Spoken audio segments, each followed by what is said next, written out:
اس وقت جو بھی گھڑی پر وقت ہے جب روزہ افطار ہوگا، ہمارا ابھی سے ارادہ ہے کہ ہم انشاءاللہ اللہ کی توفیق سے اس روزے کو افطار کریں گے۔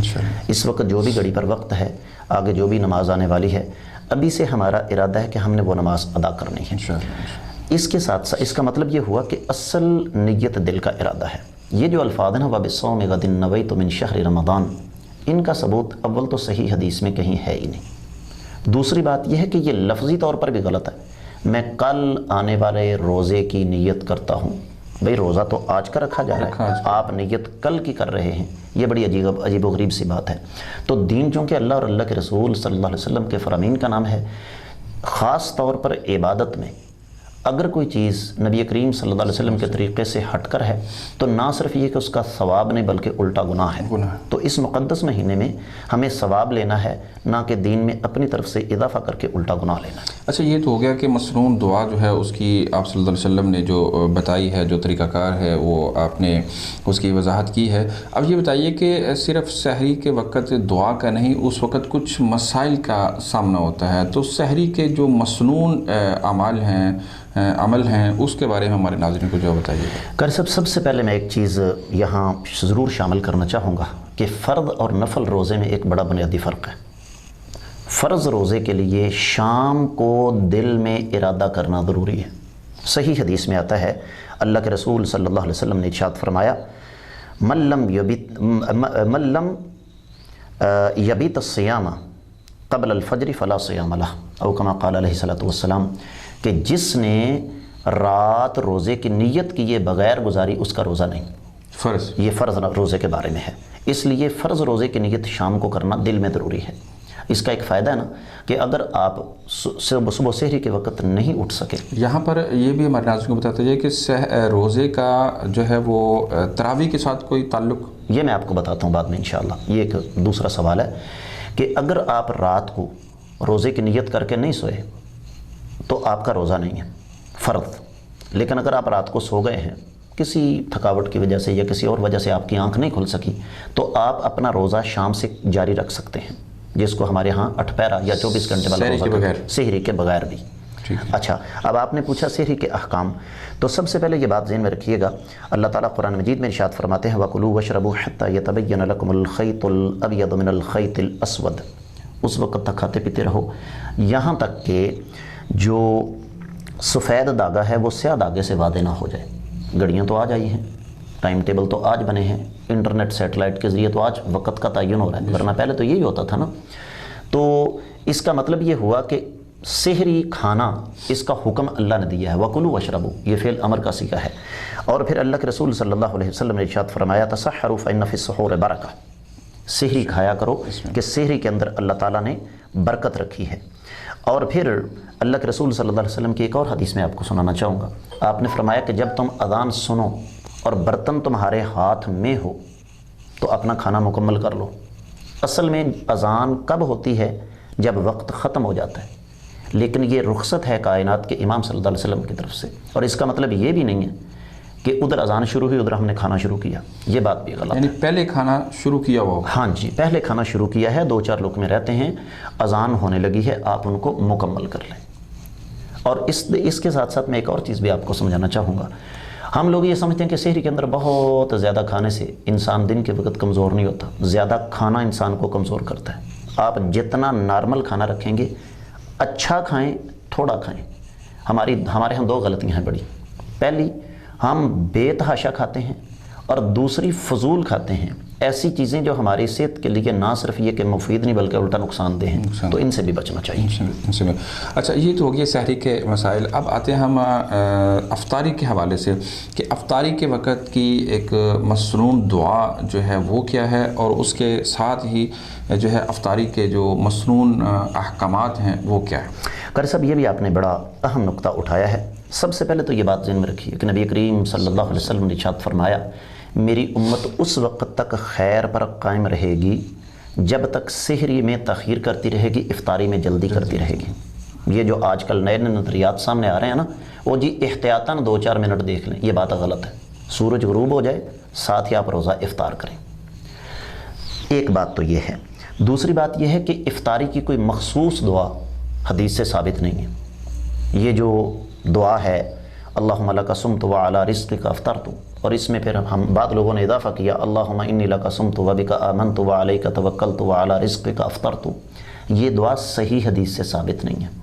اس بارے میں جو روایات ملتی ہیں وہ صحیح سند کے ساتھ ثابت نہیں ہے۔ افطاری بسم اللہ یا بسم اللہ وعلی برکت اللہ یہ پڑھ کر کریں، اور سنت یہ ہے کہ کھجور، اور وہ بھی تر کھجور، اور وہ جو حدیث ذهب الظما، وہ میں اس طرف آ رہا ہوں انشاءاللہ، بسم اللہ پڑھ کے آپ افطاری کریں، نرم کھجور کے ساتھ افطاری کریں، اور کوشش کریں کہ کھجور کے ساتھ ہی افطاری ہو۔ اس میں ایک نئی تحقیق سامنے آئی ہے کہ جو ہی آپ کوئی چیز منہ میں ڈال کر چباتے ہیں تو اس وقت معدے کے اندر زہریلا مواد اکٹھا ہونا شروع ہو جاتا ہے اس چبانے کے ساتھ ہی، اور جو ہی کھجور پیٹ کے اندر جاتی ہے وہ اس زہریلے مواد کو ختم کر دیتی ہے۔ یہ بھی رسول صلی اللہ علیہ وسلم کی حکمت ہے، یہ حکمت ہے ایک۔ دوسری بات ہے کہ یہ جس دعا کی طرف آپ اشارہ فرمانا ہے ذهب الظمأ وابتلت العروق وثبت الاجر انشاءاللہ، یہ افطاری کی دعا نہیں ہے، یہ افطاری کرنے کے بعد کی دعا ہے، یہ افطاری کرنے کے بعد ہمیں پڑھنی ہے۔ اور اس کے ساتھ ساتھ یہاں یہ بھی ذہن میں رکھیے گا کہ افطاری میں بھی بہت زیادہ کھانا پینا یہ صحت کے لیے نقصان دہ ہے۔ سارے دن کا معدہ خالی ہوتا ہے، جب آپ یکدم اس پر بوجھ ڈالتے ہیں تو اس سے کئی بیماریاں جنم لیتی ہیں۔ اور ایک موجودہ حالات کی مناسبت سے میں عرض کرنا چاہوں گا، چونکہ وطن عزیز پاکستان بلکہ ساری دنیا میں ہر قسم کے لوگ ہیں، امیر بھی ہیں غریب بھی ہیں، ایک غلطی ہمیں کبھی نہیں کرنی چاہیے کہ ہماری ایک بہت بڑی تعداد ایسی ہے جو افطاری کے سامان کی تصویریں لے کر سوشل میڈیا پر ڈالتی ہے۔ یہ غریبوں کا مذاق اڑانے کی مترادف ہے، ایسا نہیں کرنا چاہیے، ایسا نہیں کرنا چاہیے۔ آگے چلیے۔ اچھا شیخ، یہ بتائیے گا کہ سحری اور افطاری کے درمیان کچھ وقت جو ہے وہ مسلمان کو درپیش ہوتا ہے، اس دوران روزہ دار کے لیے جو جائز امور ہیں وہ ہمارے ناظرین کو ذرا بتائیے گا۔ قاری صاحب، ان میں سب سے پہلا معاملہ، چونکہ انسانی فطرت کا معاملہ ہے، سب سے پہلی چیز جو ذہن میں رکھنے والی ہے وہ یہ ہے کہ اگر انسان کو غسل کی حاجت ہو، واضح طور پر حدیث ہے اللہ کے رسول صلی اللہ علیہ وسلم کی، اگر انسان کو غسل کی حاجت ہو، اگر غسل کرے گا تو سحری جائے گی، اور اگر سحری کرتا ہے تو غسل نہیں ہو سکا، تو شریعت اس بات کی اجازت دیتی ہے کہ آپ پہلے سحری کر لو پھر غسل جنابت کر لو۔ ٹھیک ہے، اور یہ ایک تفصیلی موضوع ہے، پھر کبھی انشاءاللہ اس پر بات کریں گے۔ جنابت کی حالت میں مسلمان نجس نہیں ہوتا، نبی علیہ السلام کا فرمان ہے ان المؤمن لا ینجس، مومن کبھی نجس اور ناپاک نہیں ہوتا، تو اس لیے پہلا حکم تو اس حوالے سے یہ ہے۔ دوسری چیز یہ ہے کہ روزے کی حالت میں مسواک کی جا سکتی ہے، لیکن مسواک میں مبالغہ نہیں۔ اسی کے ساتھ ایک اور بات آپ جوڑ لیں، اور وہ یہ کہ کیا روزے کی حالت میں ٹوتھ پیسٹ کیا جا سکتا ہے؟ اس کی دو شکلیں ہیں۔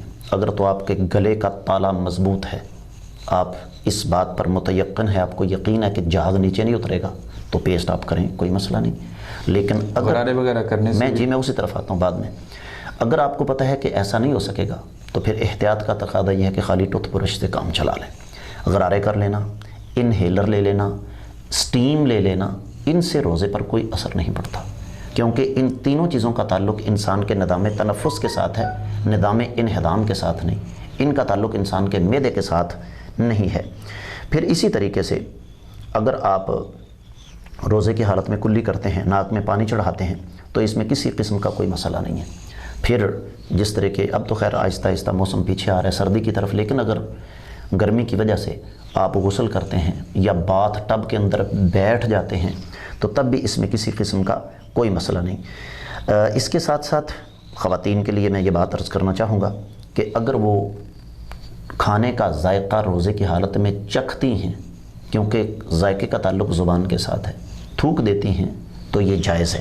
اسی طرح آئی ڈراپس کا مسئلہ ہے، آنکھوں میں قطرے ڈالنا یا سرما آنکھ میں لگانا، اور اس کے ساتھ ساتھ ایک اور بڑا اہم مسئلہ، اور وہ یہ میں ذرا صرف اس کی طرف اشارہ کرنا چاہوں گا کہ اگر انسان کو یہ خطرہ ہو کہ میں اپنے جذبات پر قابو نہیں رکھ سکوں گا تو میاں بیوی روزے کی حالت میں ایک دوسرے کے قریب نہ جائیں، لیکن اگر پتہ ہو، اپنے آپ پر اعتماد ہو، یا انسان عمر کے اس حصے میں ہے کہ جہاں پر جذبات نہیں بھڑک سکتے تو وہاں پر اس میں کوئی حرج والی بات نہیں۔ پھر اسی طریقے سے اگر روزے کی حالت میں آپ بھول کر کھا پی لیتے ہیں، اللہ کے نبی صلی اللہ علیہ وسلم کا فرمان ہے کہ روزے کی حالت میں جس نے کھایا پیا اس کا روزہ سلامت ہے، لیکن اس میں ایک اور مسئلہ بھی آ جاتا ہے۔ ایک آدمی روزے کی حالت میں کھا پی رہا ہے بھول کر، کہتے ہیں جی کھانے پینے والے کو منع نہیں کرنا چاہیے۔ بھئی کیوں نہیں منع کرنا چاہیے؟ منع کرنا چاہیے، اس کو منع کرنا چاہیے۔ اسی طریقے سے روزے کی حالت میں اگر ضرورت پیش آ جائے تو آپ پچھنے، یہ جس کو کہتے ہیں حجامہ کروانا، پرانے زمانے میں جونکیں لگتی تھیں ٹھیک ہے، یہ نبی علیہ السلام کے دور سے چلا آ رہا ہے، اور اسی کے ساتھ ایک اور مسئلہ اٹیچ ہو جاتا ہے، اور وہ یہ کہ اگر باامر مجبوری ٹیسٹ کرنے کے لیے خون نکلوانا پڑ جائے روزے کی حالت میں تو کوئی حرج والی بات نہیں۔ اگر جسمانی کمزوری نہیں آتی، آپ خون کا عطیہ بھی روزے کی حالت میں دے سکتے ہیں۔ انجیکشن دو قسم کا ہے، ایک طاقت کا، ایک عام انجیکشن لگوانے سے روزہ نہیں ٹوٹتا، لیکن طاقت کا انجیکشن جس طرح کہ آپ نس کے اندر، ورید کے اندر کوئی بوتل وغیرہ ڈرپ وغیرہ لگواتے ہیں جس سے تقویت ملتی ہے، تو یہ جائز نہیں ہوگا۔ یہ تو جائز امور تھے۔ اب ہمارے ناظرین کو لاسٹ کے اندر شارٹ وہ اہم مسائل کہ جن سے روزہ جو ہے وہ فاسد ہو جاتا ہے، ٹوٹ جاتا ہے، وہ کون سے اہم امور ہیں جن سے روزہ فاسد ہوتا ہے؟ یقیناً قاری صاحب یہ ایک بہت بڑا مسئلہ ہے اور بڑا اہم مسئلہ ہے۔ سب سے پہلے جان بوجھ کر کھانا پینا، اب اس پر قرآن مجید میں اور حدیث میں واضح طور پر دلائل ہیں۔ دوسری چیز میاں بیوی کا تعلق، اور میاں بیوی کے تعلق کے ساتھ ہی دوسری چیزیں بھی اٹیچ ہو جاتی ہیں، میں جن کی طرف یہاں پر اشارہ نہیں کرنا چاہتا۔ اسی طریقے سے قے دو قسم کی ہے، ایک ہے جان بوجھ کر کرنا، اس سے روزہ ٹوٹ جاتا ہے، اگر خود بخود قے آ جائے تو اس سے روزے پر کسی قسم کا کوئی فرق نہیں پڑتا۔ اسی طرح اگر کسی خاتون کو مینسس کا مسئلہ آ جاتا ہے، آپ کو میں یہاں ضرور یہ بتانا چاہوں گا، روزہ کھلنے سے 1 منٹ پہلے اگر کسی عورت کا حید شروع ہو جاتا ہے تو اس کا روزہ وہیں پہ ختم ہو جائے گا۔ اسی طریقے سے